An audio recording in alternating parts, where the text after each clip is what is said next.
আসসালামু আলাইকুম রহমতুল্লাহি আবরাকাতু। আজকে আপনাদের কাছে নিয়ে আসলাম স্যামসং B24 একটা সেটটার পিনটা ভেঙে গেছে, ভেঙে পড়েই গেছে। তো দেখেন খুব সহজে কিভাবে আমরা পিনটা চেঞ্জ করে দেই কাস্টমারকে। তো সর্বপ্রথমে ফোনের নাটগুলো খুলে নেবেন। নাটগুলো খুলতেছি। সিম মেমোরি থাকলে অবশ্যই সিম মেমোরিগুলো খুলে নেবেন। কেচিংটা সাবধানে খুলবেন। কেচিং এর ভিতরে কোনো সময় ওপেনার ঢুকিয়ে খোলার চেষ্টা করবেন না, তাহলে ডিসপ্লে নষ্ট হওয়ার সম্ভাবনা থাকে। তো যেহেতু পিন চেঞ্জ করতে হবে, পুরা বোর্ডটা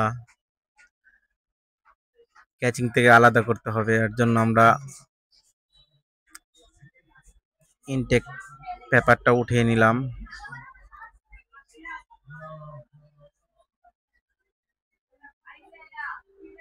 এখন আমরা ক্যামেরা খুলতেছি, স্পিকার খুলতেছি।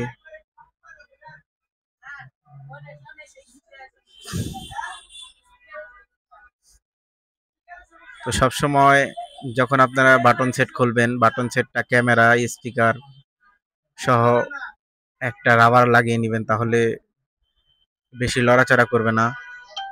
অনেক সময় সেট খুলতে গেলে অনেকে ডিসপ্লে নষ্ট করে ফেলে কাজ করতে গেলে, তো এই দিকে লক্ষ্য রাখবেন। যেহেতু পিনটা পড়ে গেছে, আমি মনে করেছিলাম যে হয়তো লাইনগুলো আউট হয়ে গেছে। লাইনগুলো ঠিকই আছে। এখানে সামান্য পেস্ট দিয়ে আগে ভালোভাবে পরিষ্কার করে নিলাম। ভালোভাবে পরিষ্কার করবেন যাতে ময়লা না থাকে।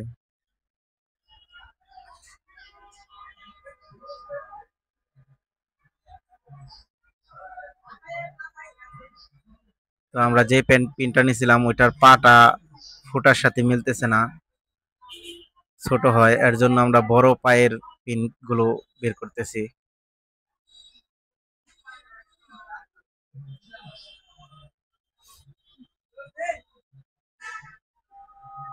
এইটা বড় পায়ের পিন, আর আগেরটা ছোট পায়ের।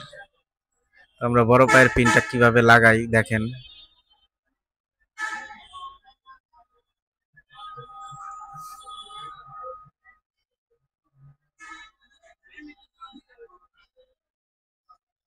আমাদের দোকানে মাদারবোর্ড বসানো যোগান লাগে না, আমরা হাত দিয়েই লাগাই পিন।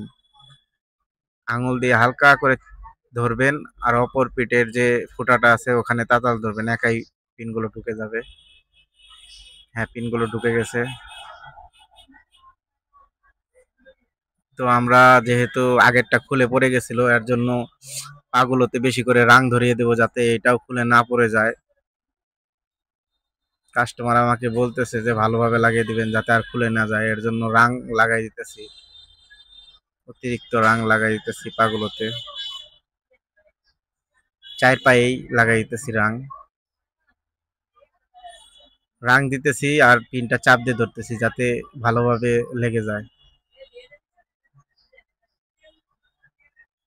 পিনটা অবশ্যই চাপ দিয়ে ধরবেন ঝালাই দেওয়ার সময়, তাহলে অ্যাকুরেট ভাবে লেগে যাবে। সামান্য একটু পেস্ট দিয়ে নিলাম। তো আমরা পেস্ট দিয়ে বেশিরভাগ পিন ঝালাই দিই না, এটা দিয়ে ঝালাই দেই, মোড়ক মার্কা পেস্টটা দিয়ে। এটা দিয়ে ধরার সাথে সাথে সুন্দরভাবে ঝালাই হয়ে যায়, এর জন্য এটাই ব্যবহার করি আমি।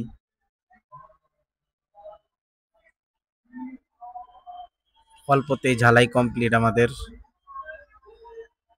এখন চার্জার লাইনটা ঢুকাবো, ব্যাটারি কানেক্ট করব, ব্যাটারি কানেক্ট করে চার্জার লাইনটা ঢুকাবো। হ্যাঁ, লাইনটা পেয়েছে।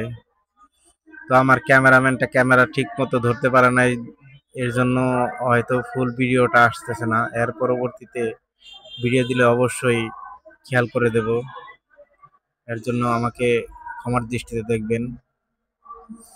এখন আমরা স্পিকারটা সুন্দর মতো বসায় দিতেছি, লাইটটা বসাই দিতেছি।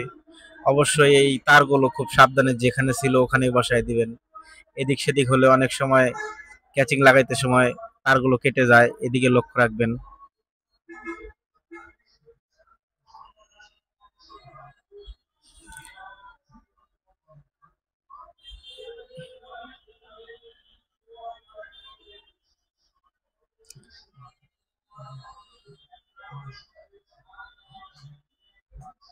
তারগুলো ঠিক মতো বসাই দিলাম, ডিসপ্লেটা একটু পরিষ্কার করে দিলাম, ক্যাচিংটাও পরিষ্কার করে দিলাম। সবসময় কাজ করার সময়, কাজ করার শেষে ক্যাচিংগুলো পরিষ্কার করে দিবেন কাস্টমারের সামনে, তাহলে কাস্টমার খুশি হবে। মনে মনে ভাববে যে খুব যত্ন সহকারে তারা কাজ করে, এর জন্য আপনার কাছে বারবার আসবে। তো আমার এই ভিডিওগুলো দেখে যদি আপনাদের কোনো উপকারে আসে, তাহলে অবশ্যই আমার চ্যানেলটা এখনো যারা সাবস্ক্রাইব করেন নাই সাবস্ক্রাইব করে দিবেন, পাশে থাকা বেল বাটনটি ক্লিক করে দিবেন, বেশি বেশি লাইক কমেন্ট শেয়ার করবেন। আপনাদের সাপোর্ট পেলে প্রতিদিন 2টা করে ভিডিও ছাড়ার আশা আছে আমার। রেগুলার যাতে 2টা করে ভিডিও ছাড়তে পারি, এর জন্য আমাকে লাইক কমেন্ট শেয়ার করবেন, সাপোর্ট করবেন। তো সবাই ভালো থাকবেন। আসসালামু আলাইকুম ওয়া রাহমাতুল্লাহি ওয়া বারাকাতুহু।